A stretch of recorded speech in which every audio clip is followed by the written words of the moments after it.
Hello, folks. How y'all doing today? Sorry, my voice a bit hammered. We just had a lot of fires near my home lately that have literally made the sky here look like, I kid you not, from Lord of the Rings when the sky goes all dark. God, it's like Hades the other day. I mean, literally ash fall from the sky. My God, right? Not good on the lungs. But it does give you time to reflect, I guess, and think on things. And one of the things that I've always I notice about all these crazy liberals, by that I mean just basically most everybody you're going to see in the media or on TV, really, you know, is that they all live in environments that allow them to deny the things that we talk about. Basically, all of the negative consequences of diversity and immigration and this and that working class and middle class whites talk about, these media talking heads and the academics too, from their ivory towers, they never have to deal with. They never have to deal with diversity running on up and putting a shank in their eyeball and demanding their wallet. They don't have to worry about diversity breaking into their garage and stealing their things. They don't have to worry about diversity stabbing them on the bus or trying to rape their daughter or any of these 100 of other things that working class whites, particularly in the South and in the Midwest and everywhere really, have to deal with if there are large numbers of diversity units. Right. Because diversity units bring crime. Diversity units bring squalor. They bring barbarism. They bring ignorance.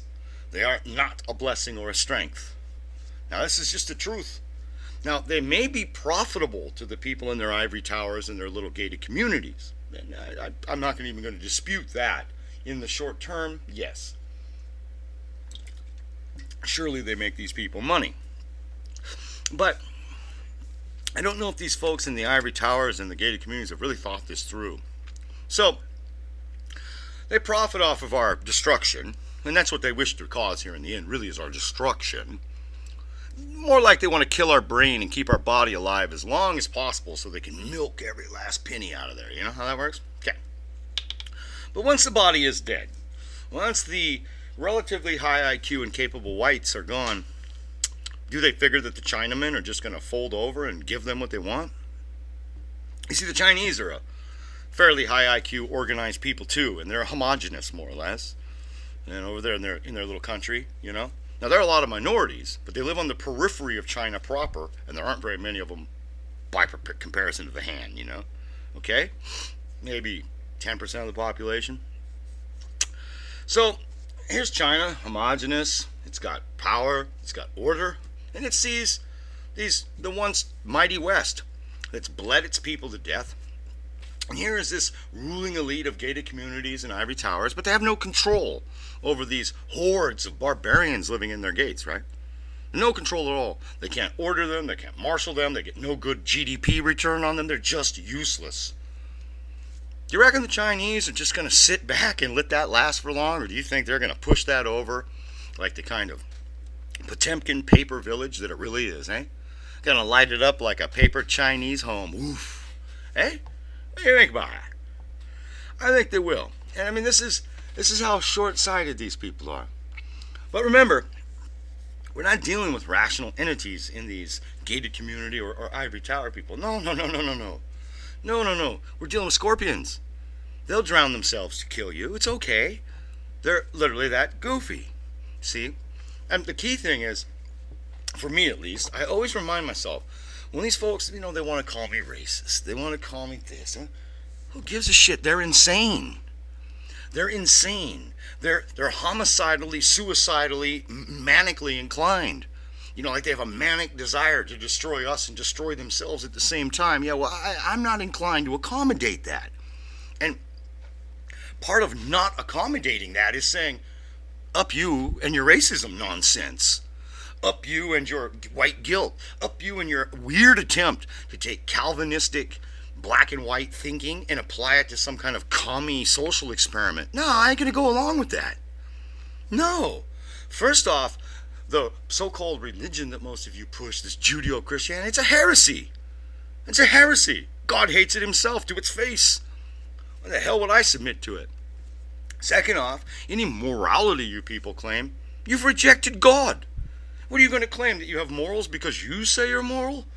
No, Comrade Stalin, that's insufficient, you see. And the rest, authority. Based on what? Your ability to call people a racist in the media?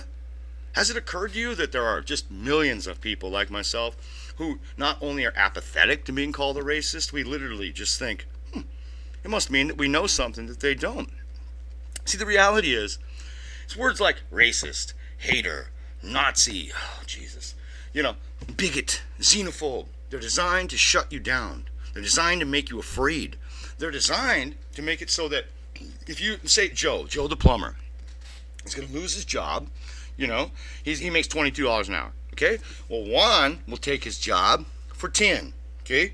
So Joe's going to complain about Juan being here illegally and taking his job. Joe, you're a racist. Meant to shut him down. And the main threat isn't even right there. The main threat is what they can do by going to Joe's boss and saying, you don't want to be a racist too, so you got to get rid of Joe and make him be quiet. Okay? Well, folks, most of your bosses are going to go along with that because they're moral cowards. Okay? And this is how this slow, steady power that this insane, like I say before, homicidally, suicidally, manically inclined group, keep rolling right over the rest of us, And they'll do this until they've destroyed all the productive people, and they're ruling from these gated communities and have to use helicopters to go city to city because there's no roads left over a literal third world horde. I don't think that they don't understand that, piling people on top of each other doesn't produce wealth, Productive, high IQ people marshaled in disciplined ways produce wealth. Period. This is why Iceland is wealthy. It's not naturally wealthy. The Icelanders made it that way because they are capable, productive people. Africa is poor because the Africans are dumb barbarians. Just that simple. Africa is the #1 richest continent in natural resources, and it always has been. Right. It has the nicest climate. It's literally, okay? The fact is, the blacks are simply incapable. They're incapable, and they will not become more capable by bringing them here. That's magical thinking. That's part of magic dirt. We all know that magic dirt concept, where magically, if you're born somewhere, you just become something. So if I had been born in a manger, would I be Jesus? No, of course I wouldn't be, right? It just doesn't fit, does it? But this is the kind of logic these people use. And they do this, I think they do this purposely, to make you come into pact with stupidity, okay? Because these statements are so stupid, so mind-numbingly stupid, that you can only do two things. You can just reject them out of hand, or you have to just swim through the stupid soup, and your eyes turn to chowder, okay? You can always tell people who have accepted these things. Their eyes look like clam chowder. No one's home. They're just saying, oh, we all must be equal. Oh, equality is the way it was. Where all men are created equal. Right? There's no thought. It's like in 1984 where they just talk with their vocal cords. But no thinking in the mind. None. So, that's another reason I just can't have it. I don't know. Maybe it's my weird upbringing or just my own personal quirks. But I have this weird aversion to just mouthing what I'm told to mouth by people who I don't respect and whose only real qualification to tell me what to do is they have control over my job and whether or not other people will show up as some kind of witch burning because I'm a racist. Right? That's the other part that these people don't quite get. Is they're all pretty much from one ethnic group, right? They don't think that their colored pets aren't going to learn to, hey, we vote, you be racist now. You Gibbs, we vote, you Gibbs. Because, that's what they've taught their colored pets, is that we be democracy now, we vote, you Gibbs, and the whites Gibbs. For those who don't know, Gibbs are welfare, free set-asides, all the give-me's that the third world invade Europe and America for. Those are Gibbs, okay? So that you get the joke from now on if you didn't know, all right? And we be democracy now. Well, it's difficult to find a single constitution of a single country in the Western world that openly declares itself to be a constitution. America surely doesn't, right?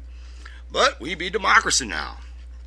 And hey, does it really matter Does it really matter who votes? I mean, come on, man. We all bleed red, right? See, this is the kind of stupidness. And you got to just, you have to have a hard, basically, you have to develop a firewall in your mind, right? Where this equality stuff kind of goes, stop, nope, wrong, code rejected, port shut off, you know? You just have to immediately, reflexively learn, hey, hold on.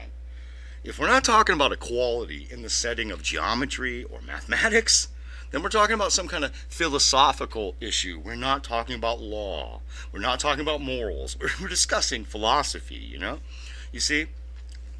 So remember, when they say things like, we are all equal, they mean we ought to be equal. But because we're not, they have to invent these crazy control paradigms.